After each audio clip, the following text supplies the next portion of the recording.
Hey guys, it's Connor, and today I wanted to go over how to safely clean and maintain your Logitech MX Master 4.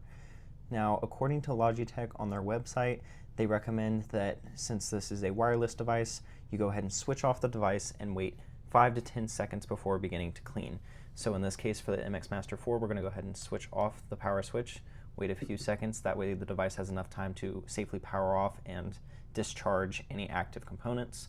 Now, once we've waited a few seconds, the recommendations are to not use cleaning liquids directly on your device. However, if you are using a cleaning liquid, you can use a lens cleaner, you can use tap water on a damp cloth, but what I usually use is I use a generic lens cleaner wipe, which has a gentle concentration of cleaning alcohol, which is safe for this mouse.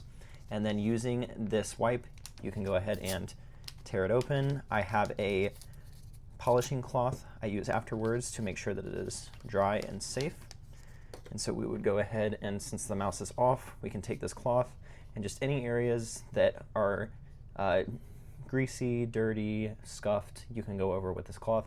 The MX Master 4 does have a different material on the coating, which is more resistant to dirt and grime. However, if you are noticing any issues, this is what you would do. So I would just take the cloth, go over all of the surfaces of the mouse, make sure I'm getting around all of the moving pieces. Everything is safe when it's turned off and discharged. Going around to the actions ring, which is where your thumb rests, and it'll naturally pick up some dirt and grime. On the bottom, going over the skates, since those are contacting surfaces constantly. And then once we've gone ahead and done that, you can take polishing cloth if you have it. Otherwise, gentle wipe, microfiber, whatever will work. And since the mouse is off, we can go ahead and wipe off any of the excess cleaning material.